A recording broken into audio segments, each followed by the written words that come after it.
Mesdames, Mesdemoiselles et Messieurs, non, c'est gâté.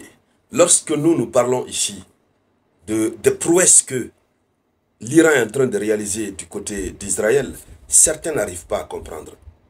Beaucoup d'ailleurs refusent de comprendre. C'est-à-dire, ils comprennent, mais ils font semblant de comprendre parce qu'ils ne veulent pas croire que cette grande Israël, dont on a toujours fait la propagande, que ce n'est rien en face de l'Iran. Ils ne veulent pas croire. Pas du tout.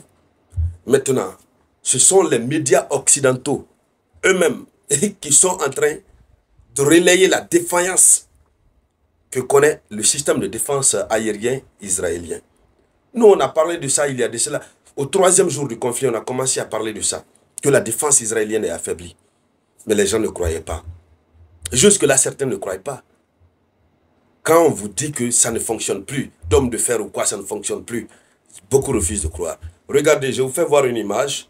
Je préfère vous montrer l'image dans le téléphone. Voilà, pour éviter qu'on me parle de droit d'auteur. Regardez cette image. Voilà. Je crois que ça sort bien. Voilà, ça sort bien.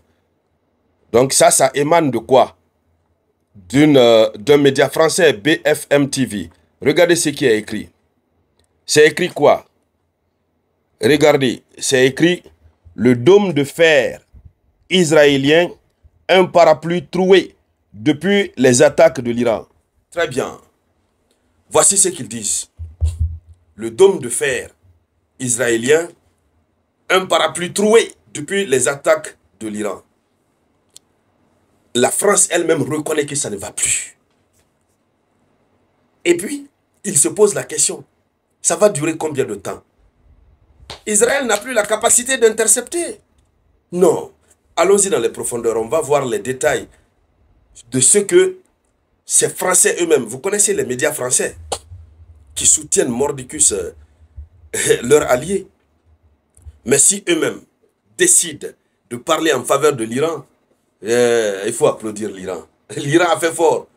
L'Iran a fait très fort. Allons-y dans les profondeurs. Je vous demande de partager la vidéoconférence. Partagez. Il faudrait que ceux-là qui refusent de croire là, qu'ils voient ça avec leurs deux yeux. Oui, oui. Donc, nous sommes au 8e jour.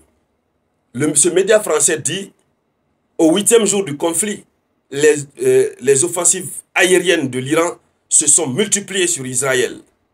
Et le fameux dôme de fer, le système de défense aérienne mobile, a laissé passer quelques missiles. Ils disent d'abord quelques missiles. Or, c'est beaucoup de missiles. Ça laisse. Le ciel est percé. Le ciel israélien est sous le contrôle de l'Iran. Je vous dis ce secret. Si c'est un secret, alors, c'est sous le contrôle. Il contrôle. Et dans l'article, le média dit, Israël a trouvé la solution. Je vous fais revoir. Je vous fais revoir juste. Ils disent que Israël a trouvé, du moins l'Iran a trouvé la solution. Je vous fais voir. Attendez qu'on trouve, voilà.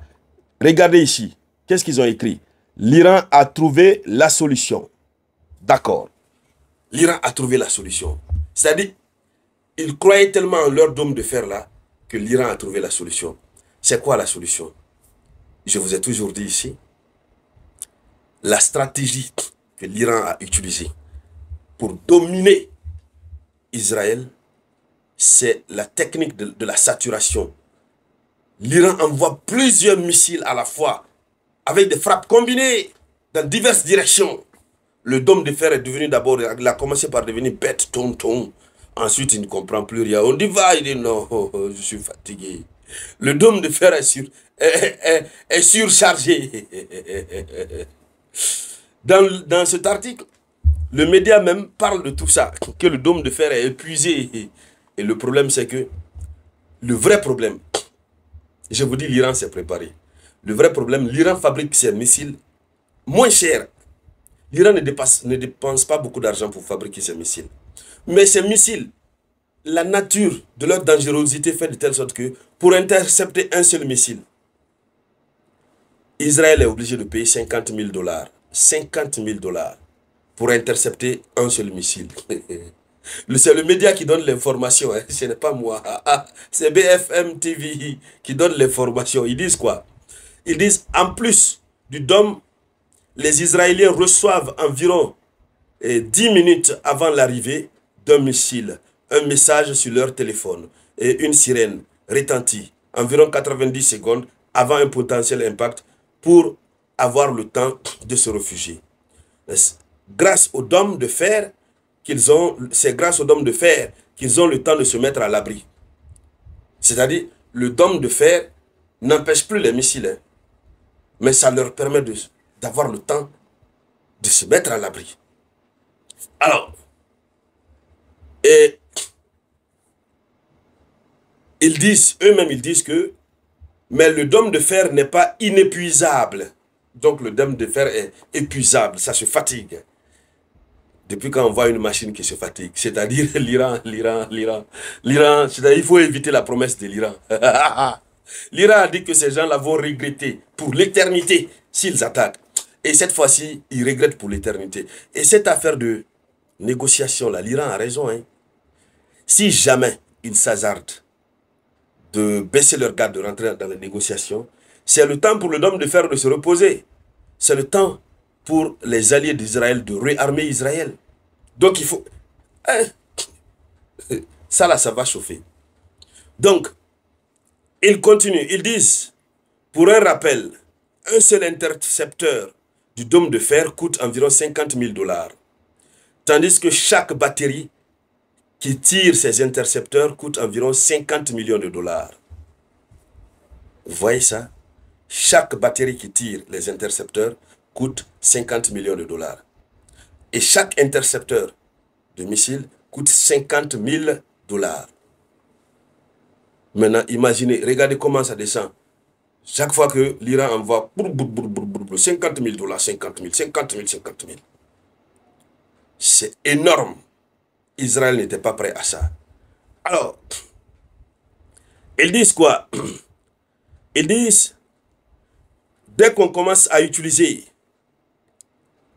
des armes multiples, ou que le drone a été, ou que le dôme a beaucoup été utilisé, le dôme laisse passer des missiles.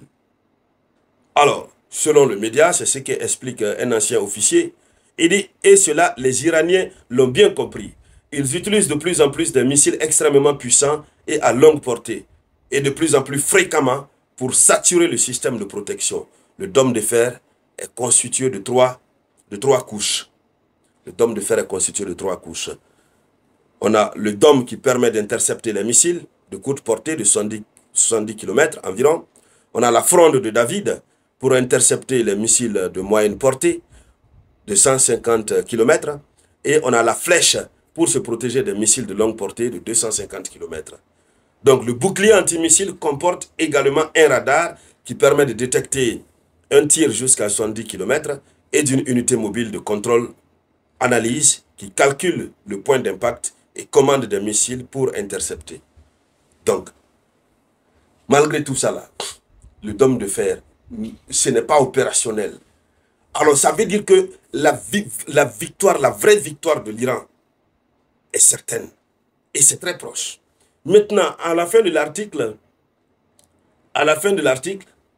ils disent que ces missiles balistiques hypersoniques de portée intermédiaire seraient capables d'atteindre entre 16 000 et 18 000 km par heure, selon Téhéran. Donc, à la fin de l'article, ils disent quoi? Ils ont posé une question. Ils ont posé une question. Oui, voilà. Ils disent, combien de temps peut encore durer le dôme de fer, le dôme de défense d'Israël? Surtout que l'Iran ne compte pas s'arrêter dans ses attaques. Combien de temps? Et les 2 semaines que Donald Trump a données là, c'est trop devant Israël. Alors, Israël comprendra qui a mis l'eau dans le coco. Dames et messieurs, c'était ça la une de l'actualité. Merci de la partager.